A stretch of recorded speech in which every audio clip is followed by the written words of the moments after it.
Merhaba arkadaşlar, programımıza hoş geldiniz. Bugün sizlere Yalova'da yapılan doğa sporlarına, ekstrem sporları tanıtacağız. Ben İskender Suiçmez.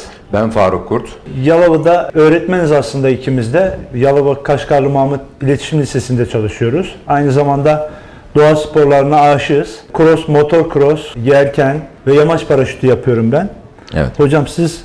Ben de hocam gibi öğretmenlik asıl mesleğim. Fakat tabii doğa sporlarına da aşığız. Doğa spor yapıyoruz uzun yıllardır. Şimdi bence doğa sporu salonda yapılmayan, Evet. sahada, arazide yapılan, yani bu su olur, arazide, dağda olur, havada olur yapılan sporlara biz kısaca doğa sporu diyoruz. Bölgemiz doğa sporları açısından bence son derece şanslı bir noktada. Kesinlikle çok Değil mi? zengin. Yani Evet. mesela İstanbul'da yaşayan biri olsa en başta buralara kadar gelmek zorunda öncelikle. Zaten hocam çevremizdeki illerden Yalova'ya doğa sporunun içerisindeki branşları yapabilmek için çokça insan geliyor. Aynen. Biz de zaman zaman onları ağırlıyoruz kulübümüz Evet, olarak. Birazdan bahsedeceğiz zaten. Evet. Buyurun hocam, devam edin. Hemen hemen her türlü doğa sporunu biz burada gerçekleştirebiliyoruz. Başka bir yerlere gitme ihtiyacı duymadan. Neler yapılıyor mesela bölgemizde diye bakacak olursak ben şöyle küçük notlar aldım yanıma. Mesela basit yollu dağcılık, küçük tırmanışlar yapılabiliyor. Daha uzun boylu tırmanışlar için başka illere gitmek gerekir tabii. Doğa yürüyüşü çok geniş bir alanımız Çok var. geniş var. Çok fazla çok parkur güzel, var. evet, yerimiz var. Parkurlarımız çok güzel. Doğa yürüyüşü yapmak mümkün.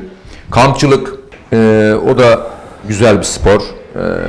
Bölgemiz yine o konuda çok şanslı. Yalova'nın birçok yerinde kamp yapılabilir. Evet. Doğa manzarası olan çok güzel yerlerimiz var.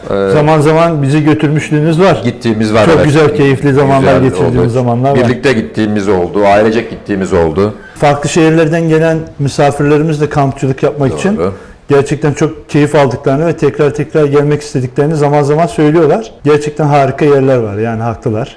Evet. Biz ailecek gittiğimiz zamanlar da oldu İskender hocamla birlikte. Gerçekten kampı, gece uyuması, sabah uyanması değil mi? Ayrı bir keyif. Evet. Gayet güzel bir ortam. Şehirden uzaklaşmak zaman zaman insan ihtiyaç hissediyor bu tür şeylere. Şimdi Doğa iyidir yani.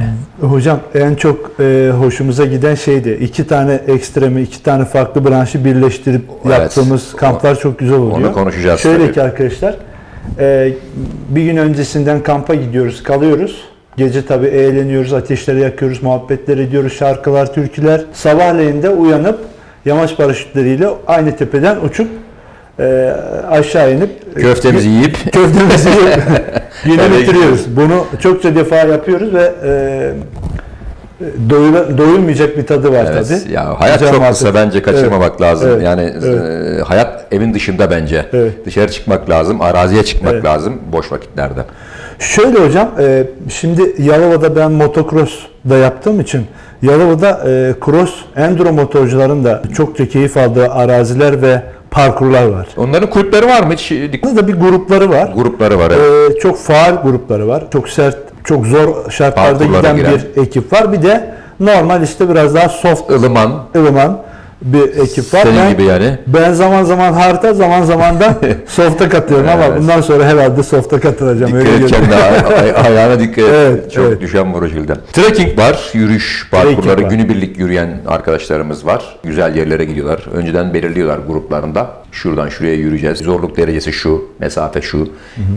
Yanına alınması gereken malzemeler diye bunları gruplara bir yazıyorlar. İsteyenler o gün o saatte orada oluyorlar ve yürüyüş yapıyorlar. Yürüyüş esnasında yağmur yağsa da devam ediyorlar. Yağmurluklarını giyip, tozluklarını giyip devam ediyorlar mesela. Şöyle bir şey var hocam. Şimdi ben zaman zaman hafta sonları motorla beraber dağlarda dolaştığım için bir bakıyorum.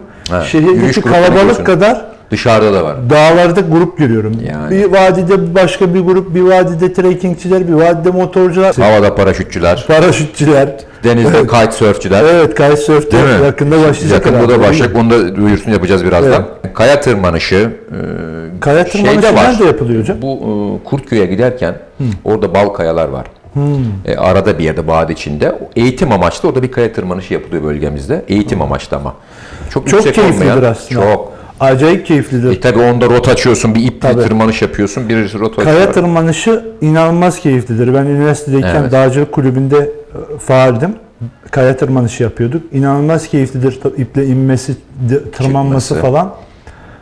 İyi oldu bunu öğrendim bak. Evet, bal kayalarda vadi içinde çok güzel bir eğitim kayası var. Oraya tırmanılabiliyor eğitim amaçlı. Güzel.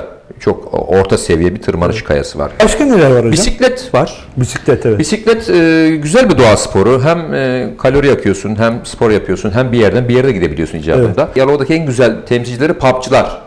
Perşembe akşam bisikletçileri bunu çok güzel yapıyorlar. Evet.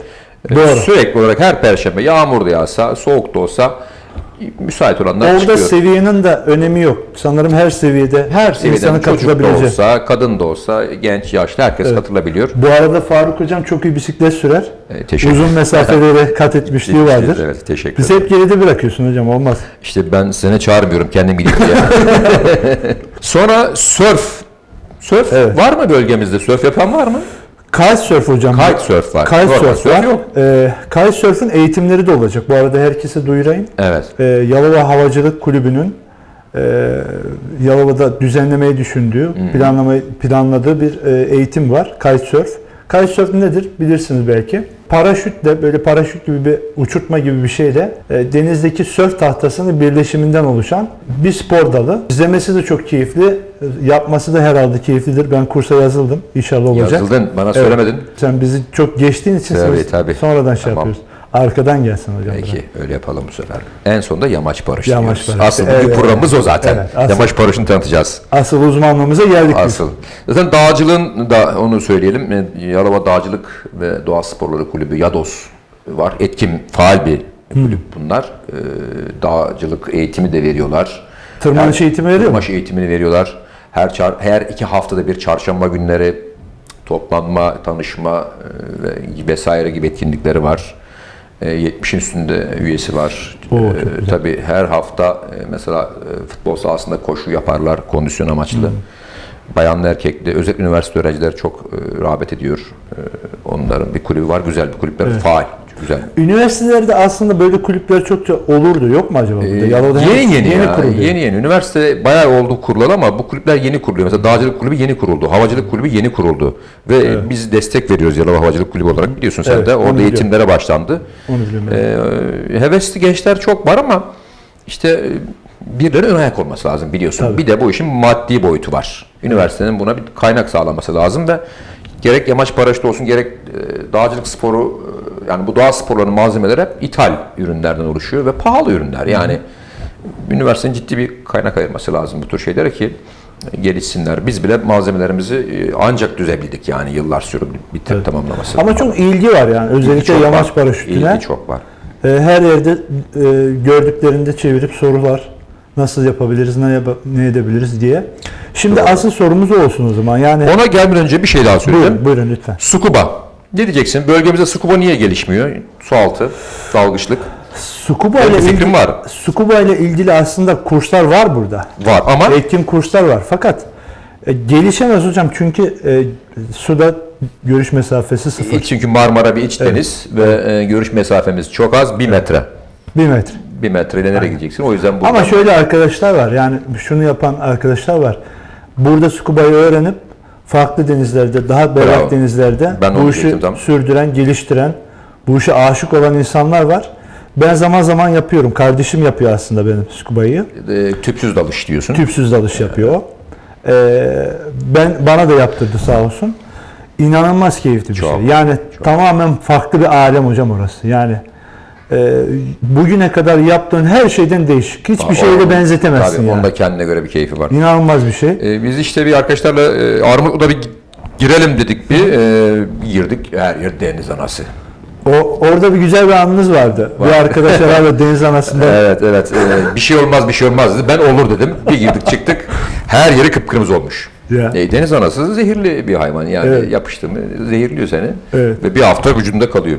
Doğru. O yüzden maalesef sukubacılık bence Ayvalık'tan aşağı güneye doğru başlıyor. Denizin temizliği ve mesafesi, görüş mesafesi, yeraltı zenginlikleri Ayvalık'tan sınır bence. Ama çok keyifli hocam. Çok. Yani yapmak lazım Yani bu işi. deniz ayrı bir dünya. Benim sıradaki yapmak istediğim şey o. Kitesurf, sonra kitesurf'ten önceydi ama kitesurf öne geçti. Çünkü öyle bir fırsat doğdu.